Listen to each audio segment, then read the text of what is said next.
Going to a networking event without a strategy is a bit like going to play a game of tennis without a tennis racket. I mean, you'll have a nice time, you'll perhaps hang out in the sun, speak to some friends, but it's not going to be a great game of tennis, is it? Networking is a great thing to do to help grow your business, but don't fall into the trap of just going networking, just going without a purpose. Here's 5 steps you can take to build a networking strategy for your next networking event. Now, step 1 happens before you even go to the networking event. You've got to think about your goals. What do you want to achieve from going to this event? Now, some people look at that goal in terms of how many bits of business are they going to close at a networking event. Don't do that. No one's going to buy from you in a networking event, so don't try and sell anything.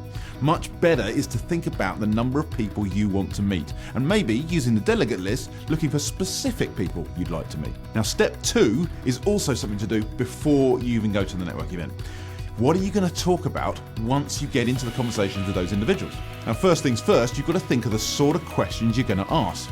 You know, usually they'll start with a who, what, where, when, why, but I'd encourage you, see if you can avoid what I call vanilla questions. Questions like, where'd you come from? How long have you been doing that? Not very interesting. Now, I appreciate you've got to ask a starter question. It might be, what do you do? That might be a good starting question. But then asking a question like, how did you get into that? That's going to provide a much more interesting answer that's likely to build a relationship with the person you're talking to. You want to think about having a few of these sorts of questions pre-prepared in your mind to keep a conversation interesting. And of course, you can't be too prepared. Conversations don't work like that. You've got to use something called active listening, or as my other half calls it, listening. So let's move on to step 3. You've talked about them.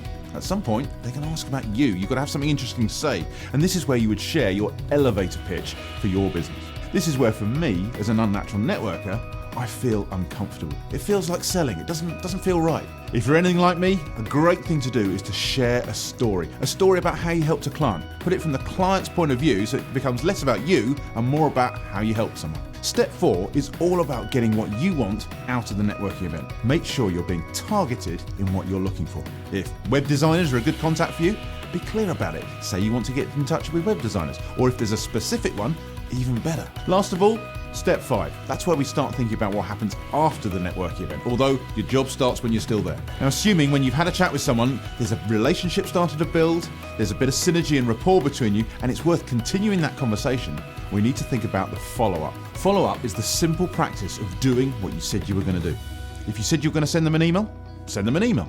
If you said you were going to meet for a coffee, arrange to meet for the coffee. Now get out there and enjoy your networking with a good strategy. Now, where's my tennis racket?